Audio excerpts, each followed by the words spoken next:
com sono, desperta. Se você está cansado, receba o refrigério.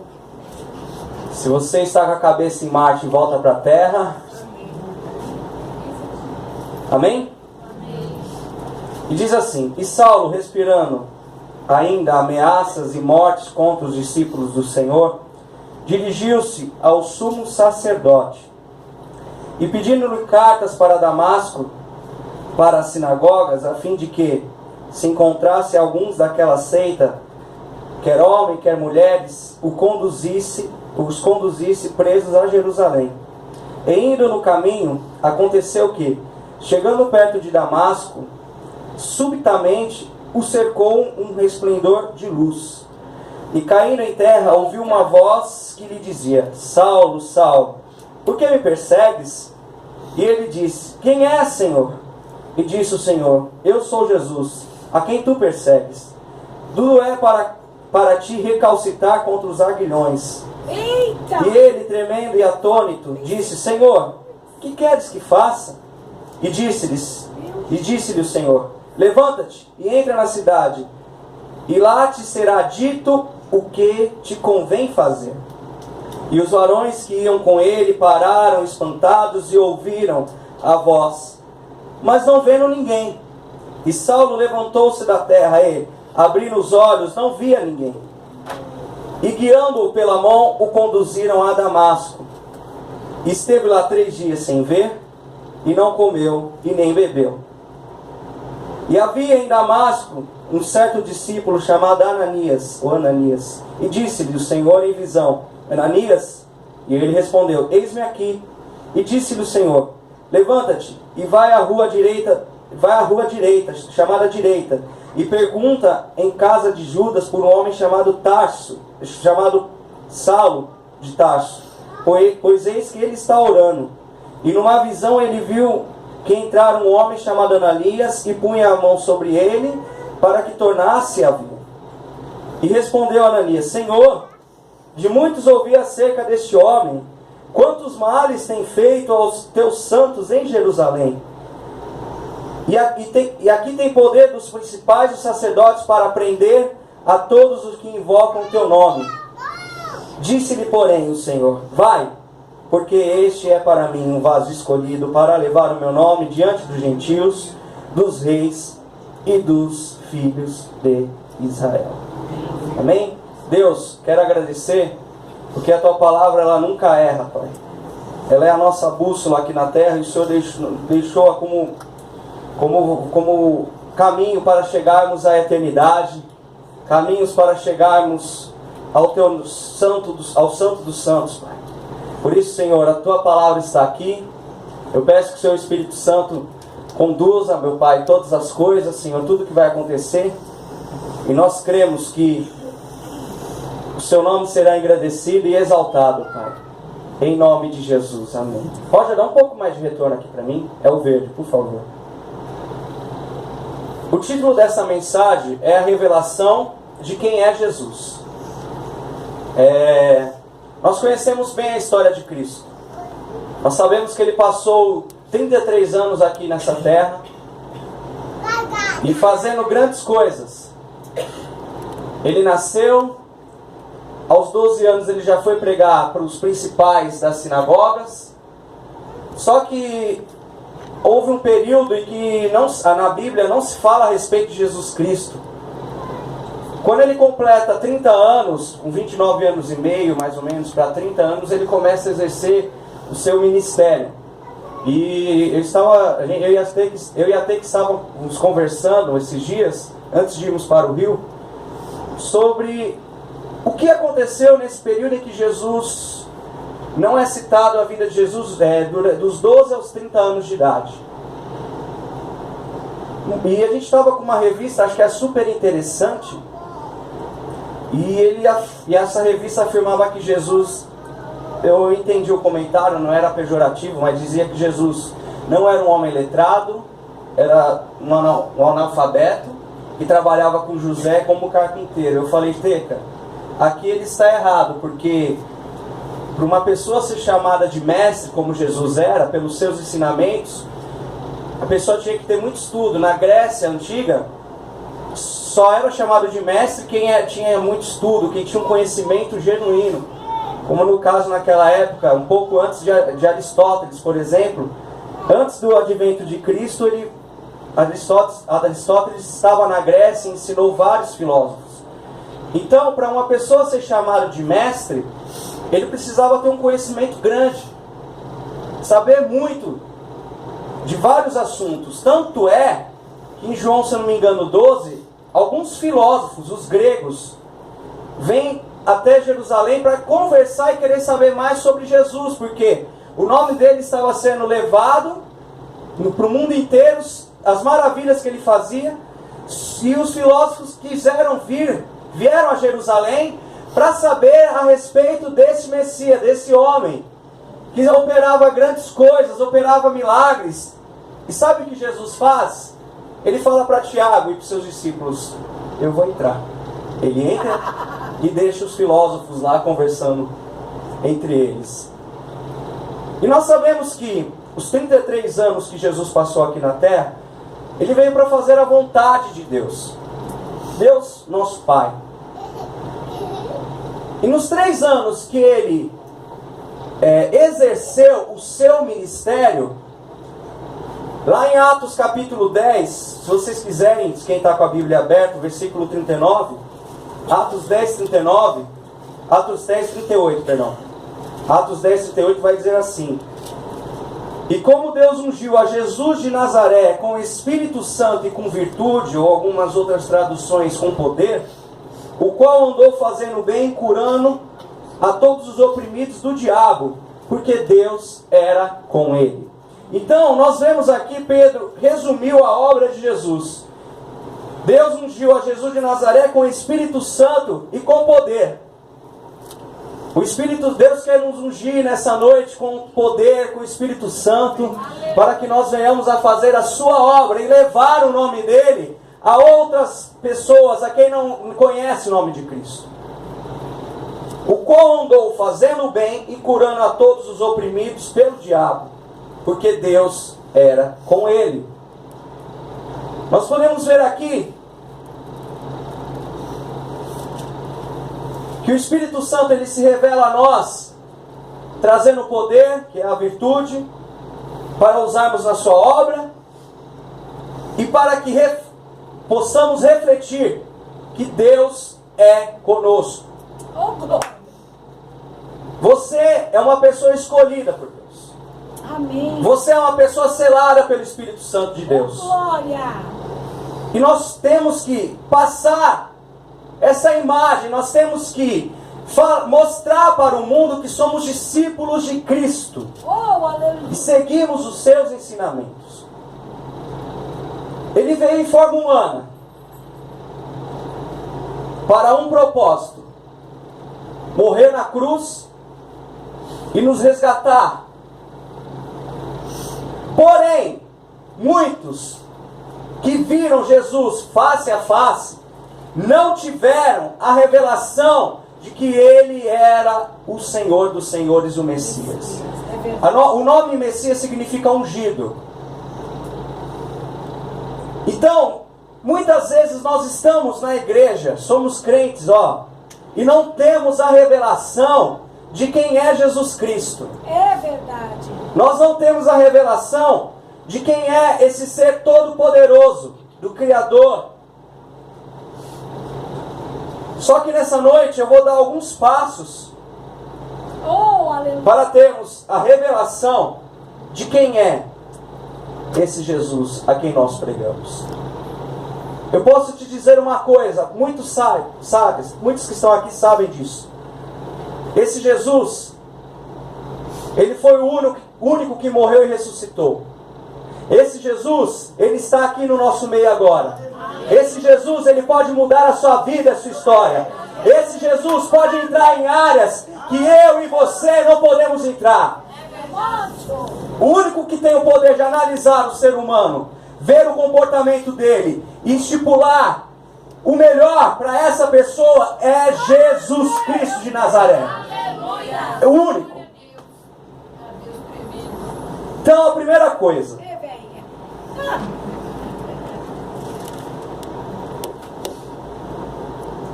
Para nós ouvimos não. Para nós temos a revelação de Jesus Cristo. O primeiro passo é ouvir a voz de Deus. Vamos lá, vamos voltar em Atos 9, 4.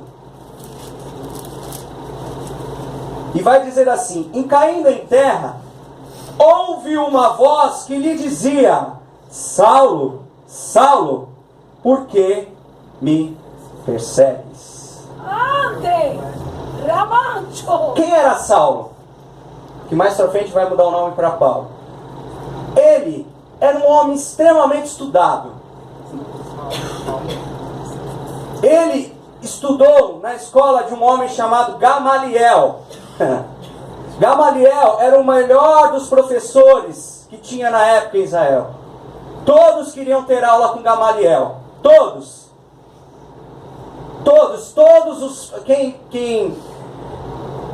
os judeus da época que queriam exercer o cargo de fariseu queriam ter aula com Gamaliel. É a mesma coisa hoje que você ter uma aula de teologia com o pastor Silas Malafaia, dando exemplo. É a mesma coisa hoje que você quer trabalhar com jovens, segura aí, ter uma aula com o Lucinho Barreto. Eita, boa! É a mesma coisa quem canta, ter uma aula com o André Valadão, com a Ana Paula Valadão, Fernandinho. Gateway. Ou Gateway, mais chique. Estados Unidos. Ou para quem evangeliza, chegar para um profeta antigo que já faleceu, chamado Charles Miller. Charles Miller é Charles Finney, perdão. Ele ganhou mais de 500 mil almas para o Senhor. Ou, se você quer estudar mais sobre a Bíblia, chegar para Billy Graham, que é o maior pregador deste século, do século passado e até hoje. Eu não encontrei ninguém que pregue como ele. É um senhor de 96 anos de idade, mas que tem uma pregação. Esse dia eu estava vendo uma pregação no YouTube, eu vendo lá vídeos no YouTube, de repente eu vejo lá, pastor Billy Graham Cruz, sentado, uma cadeirinha, ele falou, eu vi 5 minutos dessa pregação, eu quase caí duro no chão, porque o tanto que Deus falou comigo, usando ele. E Gamaliel, ele instruía muito bem os seus alunos. E o detalhe que Paulo diz lá no livro de Gálatas, que ele foi o aluno mais aplicado que Gamaliel já teve. Olha só como Paulo tinha um conhecimento muito grande para a época. Os fariseus, vamos trazer para a nossa realidade, era como uma pessoa se formasse em direito nos dias de hoje. Eles conheciam tudo sobre as leis, tudo sobre a Torá. E eles traziam sempre à memória dos judeus essas leis. Olha, a Torá diz isso, isso e isso. Se você não fizer, você vai ser apedrejado. Olha, a Torá fala isso, isso e isso. Só que naquele momento em que Paulo pediu algumas cartas para o sumo sacerdote para matar os cristãos, essa é a realidade. Aceita que ele fala aqui eram os cristãos, os evangélicos, porque imagine só, um homem veio, pregou algo novo, morreu numa cruz e todo mundo começa a seguir ele, o pessoal fala, ei, que seita estranha é essa? Então, naquela época o evangelho era considerado uma seita. E Paulo fala assim, olha, eu vou até Damasco e vou matar alguns cristãos. Eita, Jesus. Me dá aqui algumas cartas, porque se eu ver no meio do caminho, eu vou pegar uma faca e vou decapitar a cabeça de todo mundo. Gente, só que Paulo, Eita, ele tinha um coração tão servo, que naquele momento, ele com todo aquele conhecimento, Ande. toda aquela estrutura, ele era de uma família super rica. De repente o Senhor vem e fala com ele, e se encontra com ele, ele cai e ele ouve a voz de Deus. Detalhe, ele falava vários idiomas, ele era poliglota. Todo o seu eu e todo o seu conhecimento foram deixados para trás naquele momento. A mesma coisa aconteceu com Moisés, que durante 40 anos estudou na melhor faculdade, em Harvard, né? Tá certo a pronúncia? Oxford, né? Como é que é? Enfim, esses nomes aí que eu tenho dificuldade. Ele estudou nas melhores faculdades e de repente ele foge porque ele mata um soldado egípcio.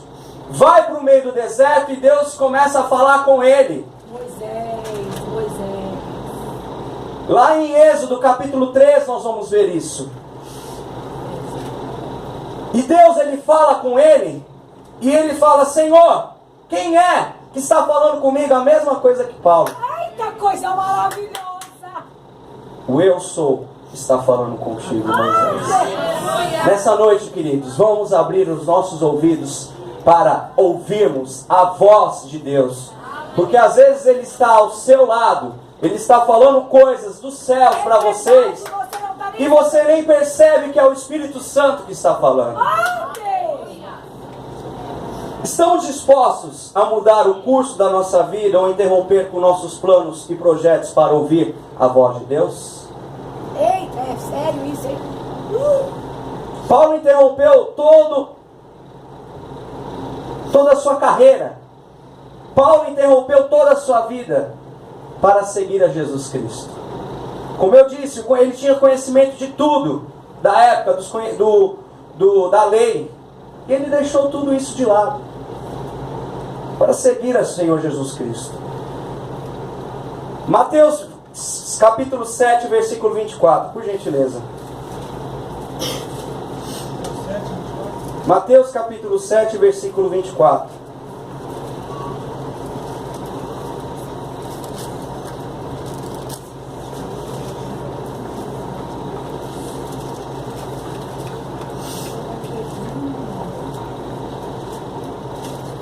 Mateus 7, 24.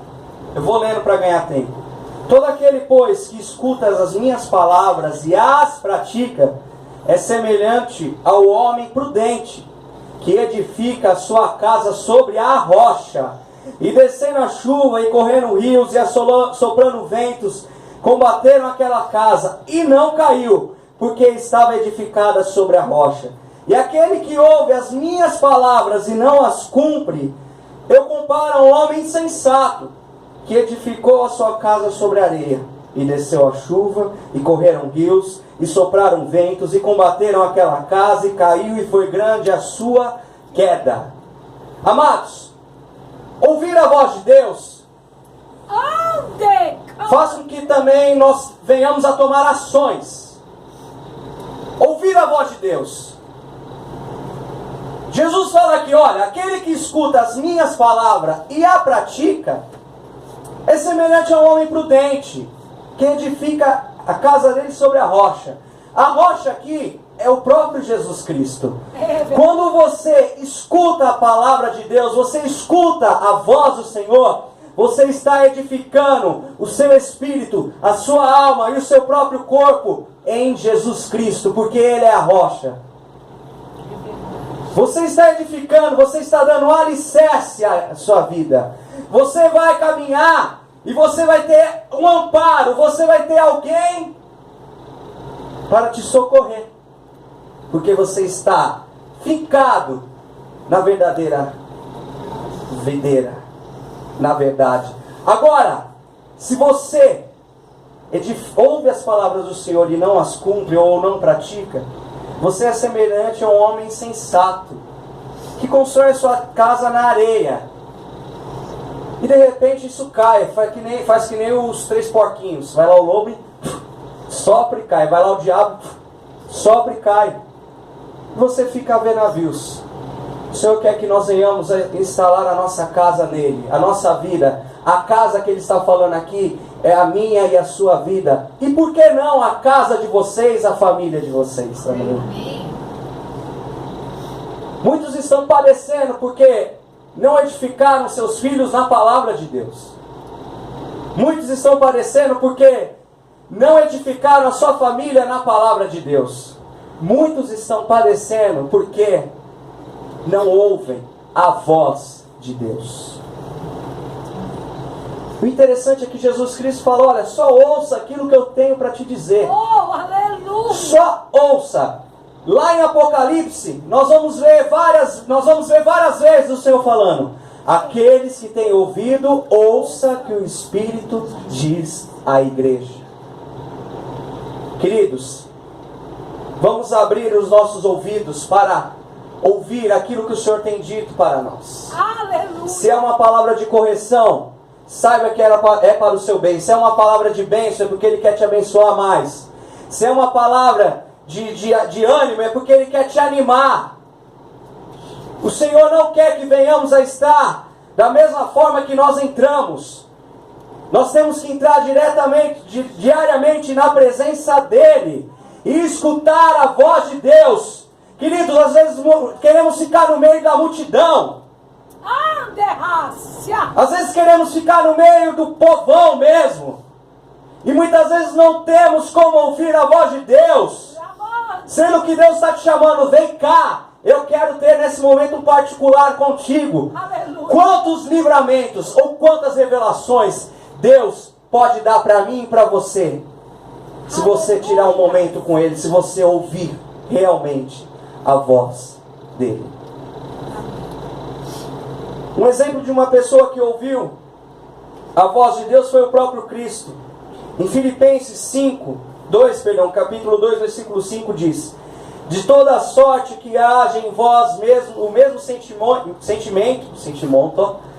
que houve em Jesus Cristo, que mesmo sendo Deus, não teve por usurpação ser igual a Deus, mas aniquilou-se a si mesmo, tomando a forma de servo, fazendo-se semelhante aos homens, e achando em forma de homem, se humilhou a si mesmo, sendo obediente até a morte e morte de cruz. Pelo que também Deus o exaltou soberanamente, e lhe deu o nome que é sobre todo nome, para que o nome de Jesus se dobre todo o joelho, que estão nos céus e na terra e debaixo da terra, e toda língua confesse que Jesus Cristo é o Senhor, para a glória de Deus Pai. O que Jesus fez? Ele se humilhou, ouviu a voz de Deus: Jesus, desce lá, morra numa cruz. Se você me obedecer, o seu nome será exaltado, e será o nome mais conhecido de todos. Ele fala para mim e para você: ei filho, ei filha, tira todo o seu conhecimento, tira todo o seu eu, vem a mim, que eu vou te exaltar. É interessante isso. Venha, porque eu vou te levantar. Uma relação com Deus é uma relação unilateral, mas o próprio Deus, Ele arruma meios para nos levantar, assim como Ele fez com Jesus Cristo. Como eu sei que Deus está falando comigo? Como eu sei? Primeira coisa, através da oração, que é o canal direto de reverência e conversa com o Pai. Segunda coisa, a palavra de Deus, que é a bússola e a boca, entre aspas, de Deus. Terceiro, através da sua liderança. Os pastores são canais de bênção e comunicação direta de Deus para com a nossa vida. 4, através dos profetas, não é profetada, homens e mulheres de Deus. E o 5, através de você mesmo. Você é um canal de bênçãos do Senhor.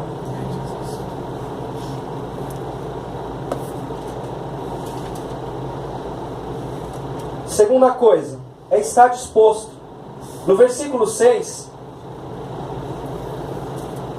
Paulo vai dizer assim: Senhor, o que queres que eu faça? Nós vemos aqui, queridos, um sinal de dependência de Deus, em Deus. O que tu queres que eu te faça? Era um homem que conhecia de leis, era um homem que mandava matar os cristãos, era um homem que tinha uma autoridade, mas naquele momento ele deixou tudo e ele dependeu de Deus. Será que você tem dependido do Senhor? Ou você tem colocado seu braço na frente e tem tomado conta da situação, sendo que muitas vezes o Senhor fala para você: filho, filha, eu estou no controle dessa situação. Deus já falou. E muitas vezes nós queremos colocar a nossa mão, queremos colocar o nosso pé, queremos colocar uma cunha na porta para que ela não venha fechar totalmente.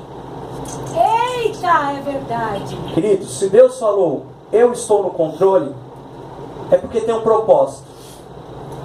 E Ele realmente vai fazer na hora certa, na medida certa. Um exemplo de uma pessoa que ouviu a voz de Deus foi Samuel. Samuel tinha aproximadamente 14 anos, quando ele estava com Eli.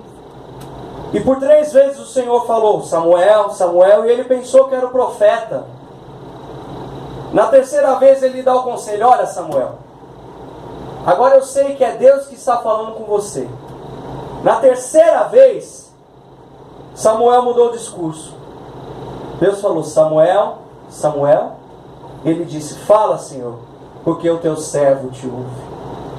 Assim como Paulo teve um coração disposto a mudar, ele teve um coração disposto a servir, mesmo em um momento de dificuldade. Samuel teve esse coração. E o Senhor quer que também que nós venhamos ter esse coração, a prontidão. A gente lá em Éfeso tem as armaduras de Deus para nossas vidas. O capacete, o escudo, a espada, a sandália. Muitas vezes nós vamos para o campo de batalha e nem nos revestimos.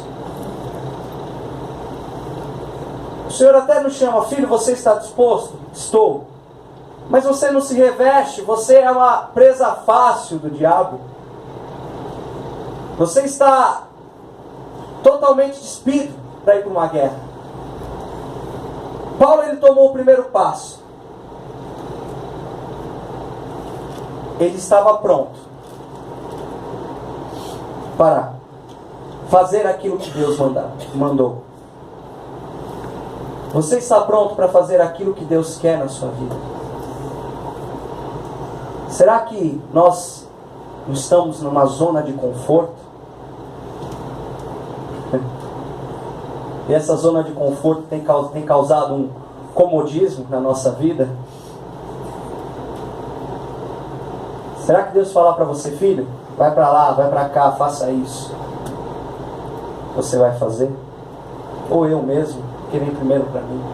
É difícil, é muito difícil. E o que Jesus fala? Aquele que quer seguir a mim, tome a sua cruz e negue-se a si mesmo. Terceiro, Deus manda Saulo se levantar. Aleluia. Levanta-te e entra na cidade. Deus não quer que venhamos a ter uma posição de coitado. Eu fui pesquisar o que é coitado. É miserável, desgraçado, infeliz. Não estou falando, por exemplo, no cotidiano, ai, coitado. Estou falando no sentido espiritual. Deus quer nos levantar. Filho, põe-te de pé.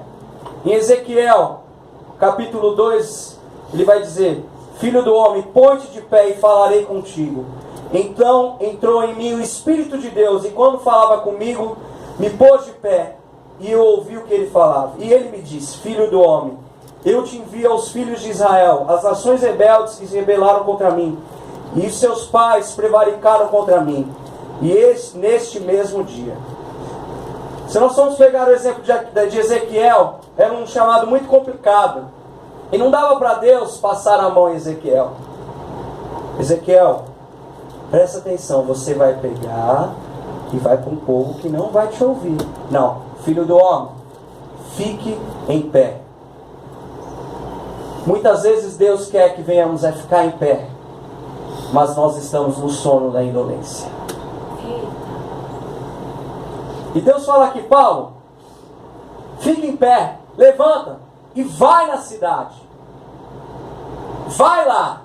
Eu estou te mandando ir lá. Mas se coloque de pé, tome uma posição. Deus está falando aqui para vidas, tome uma posição. Deus quer te ver de pé. O Senhor não te quer mais prostrado só para Ele, mas prostrado para as coisas do mundo. O Senhor não te quer mais caído pelos cantos. Estou falando espiritualmente. O Senhor não te quer mais cabisbaixo, porque Ele quer te levantar, porque Ele te escolheu e Ele te chamou para algo muito grande. Queridos, todas as coisas cooperam para o bem daqueles que estão em Cristo. Nós cantamos isso. E é uma verdade. Filho do homem, se coloque de pé. Igreja Pedra Angular, se coloque de pé. Você que está aqui nessa noite, se coloque de pé espiritualmente. Vista a armadura de Cristo e vá para a guerra. Porque o Senhor, Ele quer te dar a vitória. E o quarto e o último passo. Nós devemos aplacar a nossa ansiedade. Eita, essa é terrível. Por quê? Se você for continuar aqui no versículo 6, ele vai dizer, ó, levanta-te, entra na cidade, e lá te será dito o que convém fazer. Presta atenção que Deus falou para Paulo, vai lá que lá eu vou te falar o que você vai fazer. Não é aqui, é lá. Ansiedade, meus queridos, eu falo que eu sou ansioso. Eu tenho a minha ansiedade, eu acho que eu inventei a ansiedade, tão ansioso que eu sou. E isso traz um mal terrível. O que é a ansiedade? A ansiedade é uma antecipação de perigo, de uma ameaça à sobrevivência. A ansiedade pode gerar doenças psicossomáticas, pode gerar estresse, pode vir levar ao estresse. E uma ansiedade bem aguda mesmo vai trazer o síndrome de pânico, toque. Eu conheci pessoas que eram tão ansiosas que acabaram no síndrome do pânico. E no transtorno obsessivo compulsivo também. Eita, meu pai, livra isso aí. Mas o Senhor, Ele fala o seguinte, lá em Filipenses capítulo 4, versículo 6, Ele vai dizer, olha, não estejais ansiosos por coisa alguma. Antes as vossas petições sejam em tudo conhecidas diante de Deus, pela oração e súplica com ação de graça. E a paz de Deus, que excede todo entendimento, guardará vossos corações e os vossos sentimentos, olha que interessante, em Cristo Jesus. Amados, isso tem quase 2000 anos atrás. O primeiro homem que começou a estudar o comportamento humano foi René Descartes. Ele começou. Ele disse que o homem era dividido em corpo e alma. Ele só esqueceu que existia o espírito também. É verdade. E ele fala que tem uma glândula, que eu falei isso no seminário teológico, chamada glândula peniel, que é responsável pelas nossas emoções. E mais pra frente, quase mais de 1000 anos depois, foi-se criando novas técnicas, até chegar um cara chamado William Wundt, e ele criou aquilo que nós chamamos de psicologia. Olha que chique. E a partir dali foi-se estudar o comportamento do ser humano. Mas olha só, como Deus ele é cuidadoso. Há mais de 2000 anos ele fala, olha, não estejam ansiosos por coisa alguma. Tem gente que diz que Jesus é arcaico. As vossas petições são conhecidas diante de Deus. Queridos, como a ansiedade é uma antecipação de perigo, muitas vezes nós sofremos antes de acontecer o fato, de acontecer a situação.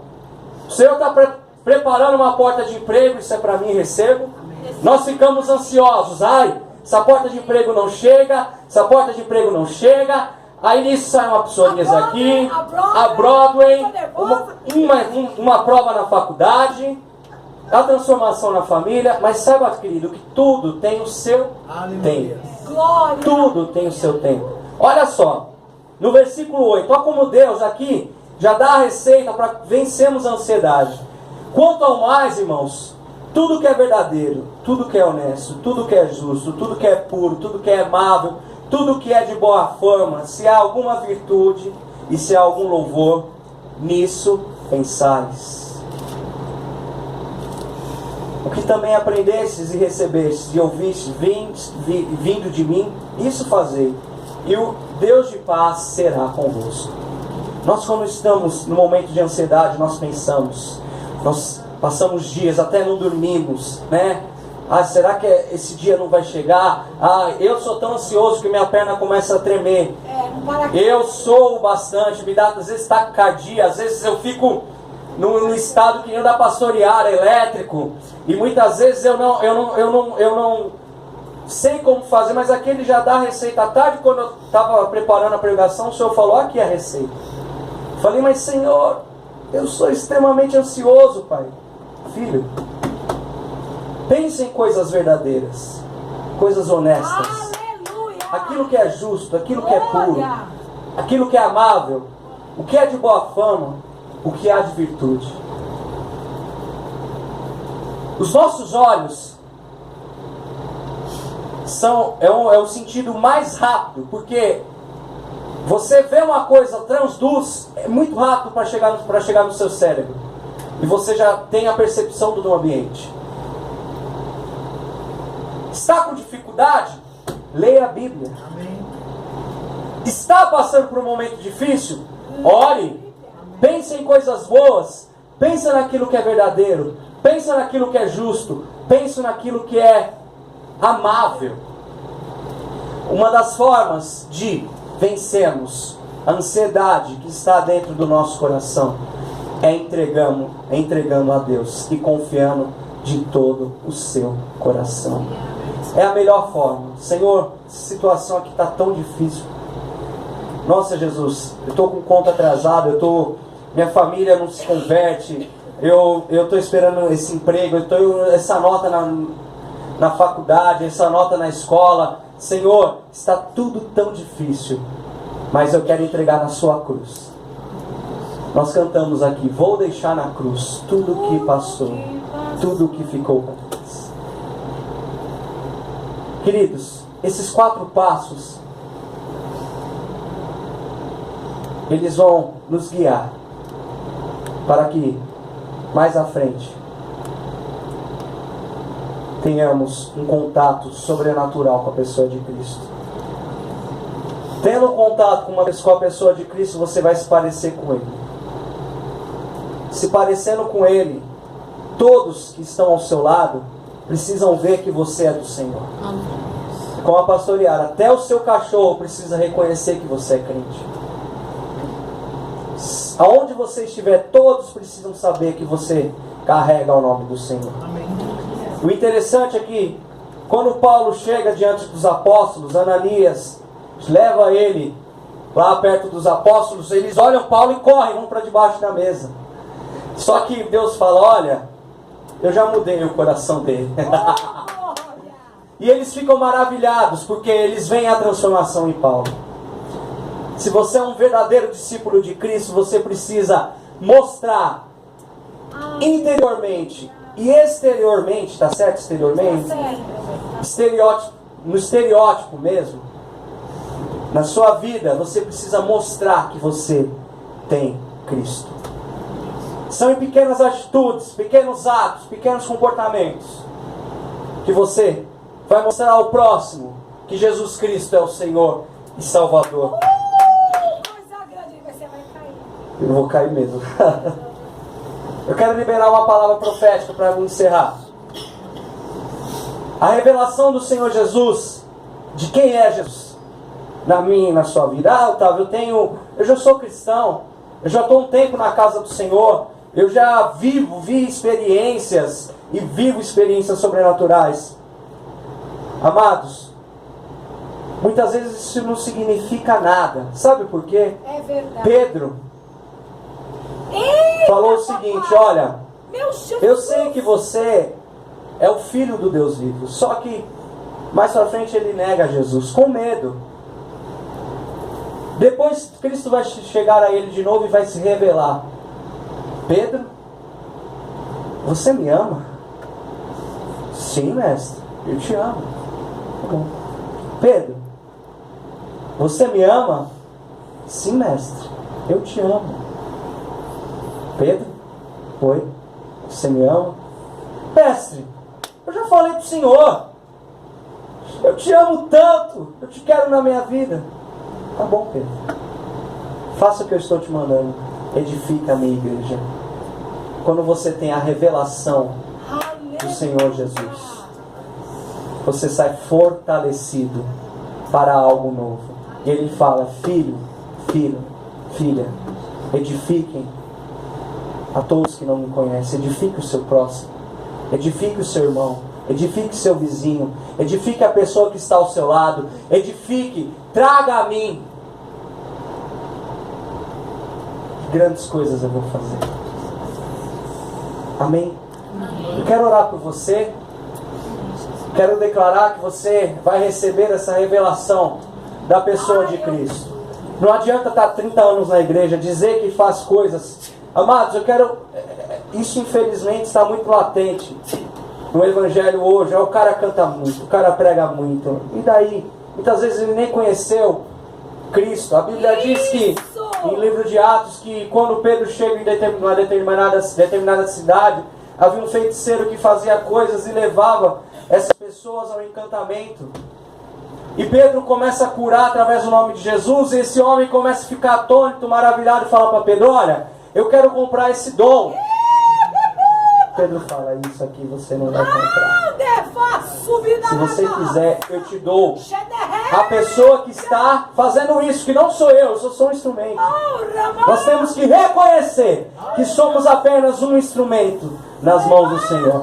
E ser usado, como o pastor Edson fala, não significa ser aprovado. Muitas vezes a gente vê um irmãozinho quieto na dele, mas ele tem vida de oração, vida de integridade, não sobe em púlpito, mas naquele grande dia o Senhor vai falar para ele: olha, venha. E muitas vezes aqueles que expulsam o demônio, que fazem proeza, o Senhor vai falar: aparta-te de mim, maldito, porque eu não te conheço. É verdade. Eu estou aqui não é porque eu quero, é porque Deus preparou uma situação.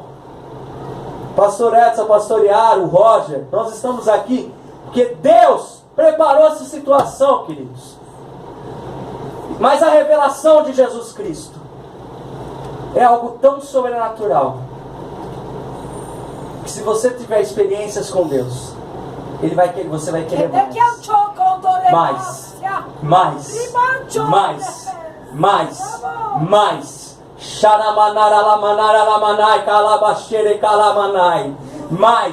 Mais de Deus, mais de Deus.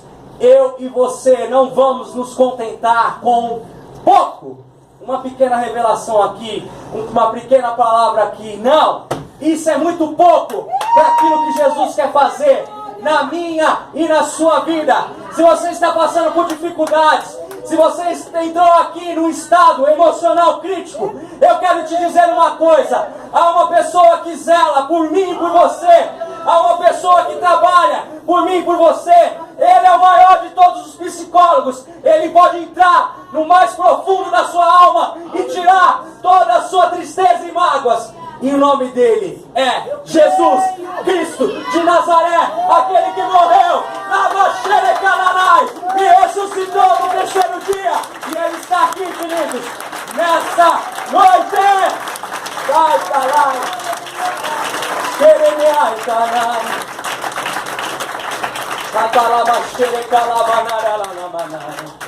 Senhor Deus e Pai, eu oro pelos meus irmãos. Bota o louvor. Roger, você vai cantar? Canta os teus olhos, por favor. Eu quero orar nesse momento pela vida dos meus irmãos, Pai. Somos dependentes do Senhor. Precisamos de Ti. E queremos receber mais o Senhor nas nossas vidas, Pai. Muitas vezes estamos perdidos, Deus. Muitas vezes estamos andando por aí, cabisbaixo, com vazio dentro do nosso peito e não sabemos o que fazer. Mas se nós confiarmos no Senhor, o Senhor diz: confia em mim, e será salvo tu e tua casa. Jeremias capítulo 9, 17 diz: enganoso é o coração do homem, eu esquadrinho o coração do homem. Senhor, que a tua revelação seja dada, Senhor, para as nossas vidas, Pai. Que o Senhor venha trazer em nome de Jesus experiência contigo. Deus, eu quero profetizar que vidas aqui que estão, Senhor, paradas, Senhor, estagnadas espiritualmente, serão tocadas pelo Teu Espírito Santo. Pai, que eles venham, Senhor, gerar vidas, e venham Te conhecer, e venham receber a libertação, porque a Sua palavra diz: conhecereis a verdade, e ela vos libertará. Senhor, eu quero repreender agora, no nosso meio, toda dúvida.